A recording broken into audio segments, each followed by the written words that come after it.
രാജ്യത്ത് പുതിയ ബാഗേജ് നിയമങ്ങൾ പ്രാബല്യത്തിലായി.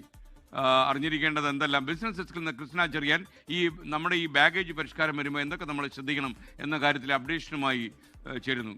Good morning Krishna Cheriyan. ഈ ബാഗേജ് ഫ്ലൈറ്റ് ബാഗേജ് ആണോ ഉദ്ദേശിച്ചത്, അതോ ട്രെയിനിലും ഉണ്ടോ? Very good morning S K. ഈ ബാഗേജ് എന്ന് പറയുമ്പോൾ വിദേശ യാത്രക്കാർക്ക്, അതായത് വിദേശത്ത് നിന്ന് ഫ്ലൈറ്റിലോ കപ്പലിലോ ഇന്ത്യയിലേക്ക് വരുന്ന ആൾക്കാർ ശ്രദ്ധിക്കേണ്ട കാര്യമാണ്. പ്രത്യേകിച്ച് നമ്മുടെ പല പ്രേക്ഷകരും ലോകത്തിന്റെ പല ഭാഗങ്ങളിൽ ഇരുന്ന് നമ്മുടെ 24 കാണുന്നുണ്ട്. അപ്പൊ അവരൊക്കെ ഫെബ്രുവരി 2 വരെ ഇന്ത്യയിലേക്ക് വന്നതുപോലെയല്ല, കുറച്ച് കൂടുതൽ ആനുകൂല്യങ്ങൾ, കുറച്ച് കൂടുതൽ സാധനങ്ങളൊക്കെ കൊണ്ടുവരാൻ അവർക്ക് സാധിക്കും. ധനമന്ത്രി നിർമ്മലാ സീതാരാമൻ ബജറ്റിൽ ഇത് പ്രഖ്യാപിച്ചിരുന്നു. അപ്പൊ എല്ലാ യാത്രക്കാരും ശ്രദ്ധിച്ച് കേൾക്കുക, എന്തൊക്കെ കാര്യങ്ങളാണ് നിങ്ങൾക്ക് ഗുണമാകുന്നത്. ഒന്നുകൂടെ ശ്രദ്ധിക്കുക, കരമാർഗം വരുന്നവരല്ല, വിമാനത്തിലോ കപ്പലിലോ ഇന്ത്യയിലേക്ക് വരുന്ന എല്ലാ വിദേശ യാത്രക്കാരും, അത് കുട്ടികളാകട്ടെ പ്രായമുള്ളവരാകട്ടെ, വിദേശികൾ ഇങ്ങോട്ട് വിനോദസഞ്ചാരത്തിന് വരട്ടെ, ഇവിടുന്നുള്ളവർ അങ്ങോട്ട് പോയിട്ട് തിരികെ വരട്ടെ, ഇവർക്കെല്ലാം ബാധകമായ കാര്യമാണ് യാത്രക്കാരുടെ ശ്രദ്ധയ്ക്ക്.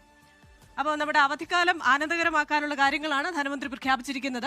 ഒന്നാമത്തെ കാര്യം, നമ്മുടെ ഡ്യൂട്ടി ഫ്രീ സാധനങ്ങൾ, എത്ര രൂപയുടെ സാധനങ്ങൾ നമുക്ക് കൊണ്ടുവരാമെന്നുള്ളതാണ്. പണ്ട് നികുതിയില്ലാതെ നമുക്ക് 50,000 രൂപയുടെ സാധനങ്ങളായിരുന്നു കൊണ്ടുവരാവുന്നതെങ്കിൽ ഇപ്പോൾ ഈ ധനമന്ത്രി പ്രഖ്യാപിച്ച ആനുകൂല്യ പ്രകാരം ഫെബ്രുവരി 2 മുതൽ 75,000 രൂപയുടെ സാധനങ്ങൾ ഡ്യൂട്ടി ഫ്രീ ആയിട്ട് നികുതിയില്ലാതെ ഇന്ത്യയിലേക്ക് കൊണ്ടുവരാൻ സാധിക്കും. 25,000 രൂപയുടെ ഗിഫ്റ്റുകൾ കൂടെ വാങ്ങിച്ചു വെച്ചോ കേട്ടോ. അപ്പോൾ ഇനി വിദേശികൾക്ക്, വിദേശത്ത് നിന്ന് വരുന്ന വിനോദസഞ്ചാരികൾക്കാണ്